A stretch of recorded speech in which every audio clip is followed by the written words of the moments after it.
I have a pretty small team on the road. Usually it's just me, so if I don't have to worry about strings every day, it's just extra time to like eat a vegetable or something that's hard to do on tour. Yeah. So I think a lot about what got me into the blues and the acoustic blues, and I feel like I have a different answer every time I try to approach the question. It was something about the image, first of all, of just like a person with the guitar, usually traveling and just trying to make a living off of their music. I really related to that, and something before I even took the blues on as like my main thing, that was my identity, was somebody trying to figure out how to make a living just traveling and playing songs. And the cultural part of it really connected to me too, because so much of the music, you know, from the 20s, the recorded stuff from the 20s up into the 40s, there's a lot of history, like Black American history, which is stuff that some of us as Black people don't even get, because so many of our grandparents and great-grandparents don't want to talk about those days. So we have this kind of catalog of those stories that some of us weren't able to get directly from our family. So I heard a lot of that, and it just seemed really important, and I wanted to carry on that tradition. Where the music comes from is important, and to ignore that is really doing a disservice to the entire culture, you know. So I really wanted to try to bring that back into it.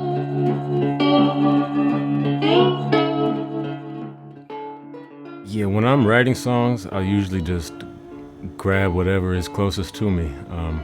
For me, usually it starts with an idea and a melody that I can just get out on anything. Could be a guitar or a banjo, or just my voice.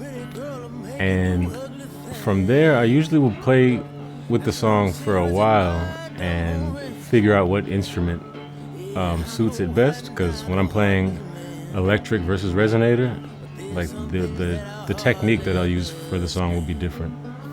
And sometimes I'll have a song that, you know, is kind of rhythmically or like kind of complex with the right hand, and I feel that usually doesn't come across as well on electric, so I'll usually do that kind of stuff on acoustic or resonator. So it really goes back and forth. Sometimes the creative idea is influencing what instrument I use, and sometimes the instrument is directing the song itself.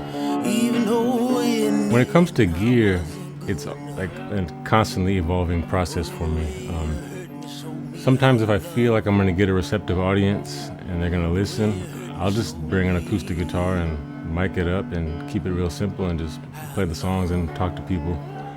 And sometimes if I feel like they're going to need a little more convincing, I'll involve the electronic elements and do pedals. And as much as I'm improvising what I'm playing, like the sounds, I'm always experimenting and just trying different combinations of things.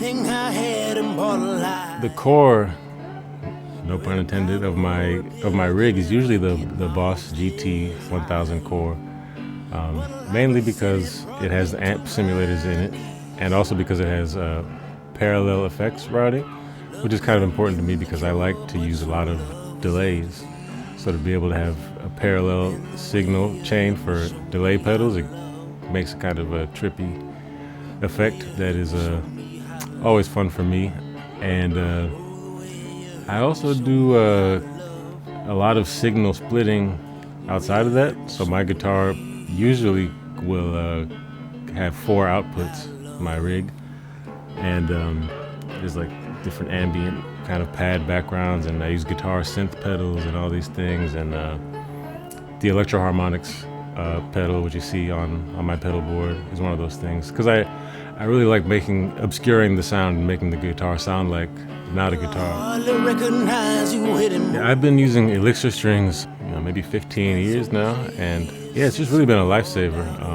I'm a pretty busy musician. I'm on the road at least half the year, and it's just one less thing to think about. I'm pretty much wearing the same clothes every day, singing the same songs every day, so I get to play the same strings every day too.